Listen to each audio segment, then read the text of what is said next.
आपका स्वागत है हमारे चैनल में। आइए जानते हैं बिहार के शिक्षकों के लिए क्या खबर आ रही है। वेतन भुगतान को लेकर मुख्यमंत्री जी को संदेश भेजा गया है। 3 महीने से वेतन के अभाव में आर्थिक तंगी झेल रहे शिक्षकों की समस्याओं को गंभीरता से लेते हुए बिहार पंचायत नगर प्रारंभिक शिक्षक संघ के प्रदेश उपाध्यक्ष पंकज कुमार सिंह ने मुख्यमंत्री को ईमेल भेजकर अविलंब वेतन भुगतान कराने का अनुरोध किया है। जिला सचिव मनोज कुमार रजक ने कहा है कि 3 महीने से वेतन नहीं मिलने से शिक्षकों के समक्ष आर्थिक संकट उत्पन्न हो गया है। जीवन की बुनियादी आवश्यकताएं भी पूरी नहीं हो पा रही है, जिससे कि शिक्षक तनाव में जी रहे हैं। इसके साथ ही कहा है कि एक तरफ कोरोना की मार है और दूसरी तरफ आर्थिक संकट से जीना दुर्लभ हो गया है।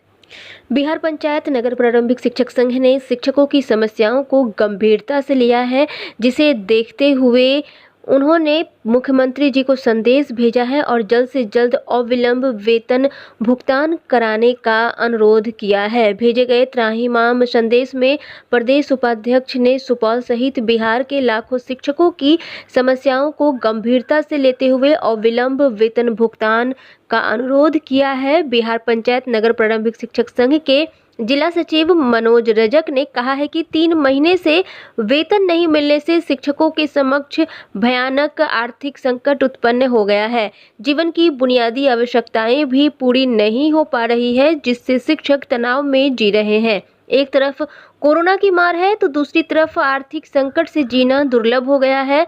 समय रहते भुगतान नहीं होता है तो किसी अनहोनी से भी इनकार नहीं किया जा सकता है।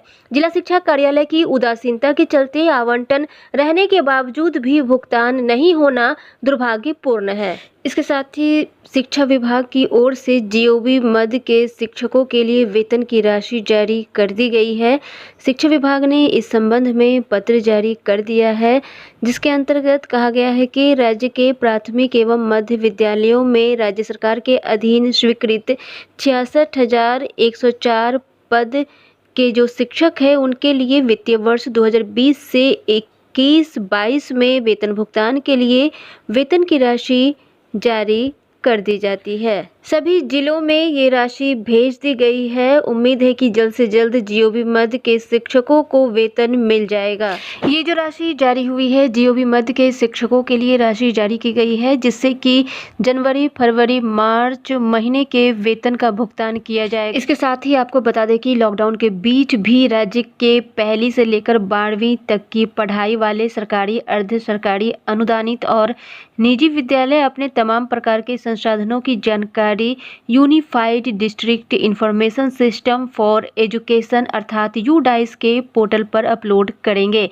केंद्र सरकार के मानव संसाधन विकास मंत्रालय ने यूडाइस पर डाटा संग्रहण के लिए बिहार समेत सभी राज्यों को इसका वर्क कैलेंडर बनाकर पिछले ही दिनों भेजा था। इस पर अमल करने के लिए बिहार शिक्षा परियोजना परिषद ने सभी जिला शिक्षा पदाधिकारियों को विस्तृत निर्देश भेज दिया है। बीईपी के राज्य परियोजना निदेशक संजय सिंह ने सभी डीईओ को कहा है कि शैक्षणिक सत्र 2020 से 21 के यूडाइस के तहत 30 सितंबर 2020 को कट ऑफ डेट मानते हुए विद्यालय आधारित महत्वपूर्ण आंकड़ों का संग्रहण कराया जाएगा। 10 मई से कार्य का आरंभ होगा और राज्य स्तर पर जिला स्तर से आए सभी आंकड़ों को परखते हुए एकीकृत करते हुए 30 जून तक राष्ट्रीय स्तर पर इसे भेजने का समय केंद्र ने निर्धारित कर दिया है।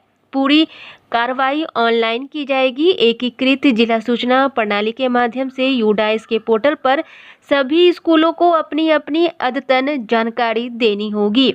विद्यालय भवन, वर्ग कक्ष, शौचालय, पेयजल सुविधा, शिक्षकों के ब्यौरे सहित हर छोटी बड़ी जानकारी अपलोड करनी होगी। इसी आंकड़ा संग्रहण को अब केंद्र सरकार राज्यों के लिए शिक्षा के विकास की योजना के निर्धारण के दौरान आधार बनाएगी। निजी विद्यालय चाहे तो यूजर आईडी और पासवर्ड उन्हें उपलब्ध कराया जा सकता है। बीईपी निदेशक ने जिलों के एमआईएस प्रभारी से 31 जुलाई तक प्रखंड और जिला का अलग अलग रिपोर्ट कार्ड बीईपी मुख्यालय को भेजने का निर्देश दिया है। एकीकृत जिला सूचना प्रणाली के तहत 2020 से 21 के महत्वपूर्ण आंकड़े 30 जून तक संग्रहित किए जाएंगे। ये आंकड़े यूडाइस पर संग्रहित किए जाएंगे, ऑनलाइन संग्रहित होंगे। जिलों के MIS प्रभारी जिला और ब्लॉक स्तर पर इसकी रिपोर्ट BEP मुख्यालय को देंगे। वहीं राजधानी के आधा दर्जन स्कूलों के कार्यकलाप की तैयारी है। यह काम पटना स्मार्ट सिटी प्रोजेक्ट के तहत किया जाएगा। इन स्कूलों को स्मार्ट बनाया जाएगा। यहां पर सरकारी स्कूलों को स्मार्ट बनाने की कोशिश की जा रही है। अगर ये सफल रहा तो बिहार के सभी सरकारी स्कूलों को स्मार्ट बनाया जाएगा। इन स्मार्ट भवनों में स्मार्ट क्लास लगेगी। पटना स्मार्ट सिटी लिमिटेड की ओर से इसका टेंडर कर दिया गया है। काम अगले 6 महीने में पूरा करने का लक्ष्य रखा गया है। बिहार राज्य शैक्षणिक आधारभूत संरचना विकास निगम ने 4 करोड़ 30 लाख रुपए में पटना के 6 चयनित स्कूलों का जीर्णोद्धार करने का काम शुरू किया है। इसके साथ ही इन स्कूलों में स्मार्ट क्लास की व्यवस्था करने का निर्णय लिया गया है। स्मार्ट सिटी प्रोजेक्ट के तहत इनमें अदालतगंज में 2, मंदिरी में 2 और गोलघर के पास के 2 सरकारी स्कूलों का चयन किया गया है। मंदिरी में प्राइमरी स्कूल काठपुल और प्राथमिक विद्यालय मंदिरी को चुना गया है, जबकि अदालतगंज में JD बालिका उच्च विद्यालय तारामंडल और कन्या मध्य विद्यालय तारामंडल का पूरी तरह कायाकल्प किया जाएगा। वहीं कन्या मध्य विद्यालय गोलघर पार्क और बालक मध्य विद्यालय गोलघर पार्क को पटना स्मार्ट सिटी प्रोजेक्ट के तहत चयन हुआ है। पटना स्मार्ट सिटी परियोजना के तहत अदालतगंज, मंदिरी और गोलघर के 2-2 स्कूलों का चयन किया गया है। भवन के कार्यकलाप के साथ ही अगले 6 माह में इन स्कूलों में स्मार्ट क्लास की भी व्यवस्था हो जाएगी। इस काम को पूरा करने के लिए गत माह Patna smart city limited, Bihar राज्य शैक्षणिक आधारभूत संरचना विकास निगम एवं एजेंसी के बीच त्रिपक्षीय करार हो चुका है। इन सभी सरकारी विद्यालयों को पढ़ाई की सभी अत्याधुनिक सुविधाओं से लैस किया जाएगा। कोरोना काल में भले ही राज्य में लॉकडाउन लगा हो, लेकिन सरकार ने निर्माण कार्यों पर रोक नहीं लगाया है। इसलिए उम्मीद है कि अगले 6 माह में इस काम को पूरा कर दिया जाएगा। अगर ये सफल होता है तो बिहार के सभी राज्यों में सरकारी स्कूलों को स्मार्ट बनाया जाएगा। वहीं नियोजित शिक्षकों के संगठन ने कहा है कि कोरोना का शिकार बन बिहार में 250 से ज़्यादा शिक्षकों की मौत हो चुकी है। 5000 से ज़्यादा ऐसे शिक्षक हैं जो अभी भी कोरोना से संक्रमित हैं। वहीं हजारों शिक्षकों के परिजन कोरोना का संक्रमण झेल रहे हैं। ऐसी भीषण आपदा की हालत में भी पिछले 3 महीने से उन्हें वेतन नहीं मिला है। शिक्षकों के घर खाने पर आफत है। वे कोरोना का इलाज कहाँ से कराएंगे? क्या सरकार इस हालत में चाहती है कि शिक्षक भूख और बीमारी से तड़प कर मर जाएं?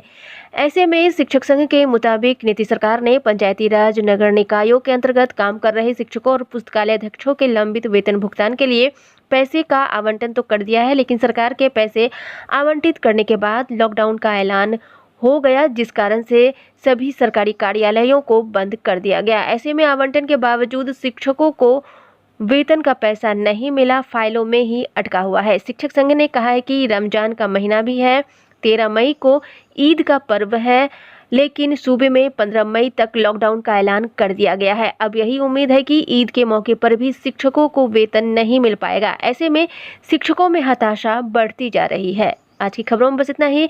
शिक्षक संबंधी सभी प्रकार की खबरों के लिए चैनल को सब्सक्राइब करें। अगर आपको ये वीडियो पसंद आया है तो वीडियो को लाइक एवं शेयर करें। वीडियो देखने के लिए बहुत बहुत धन्यवाद।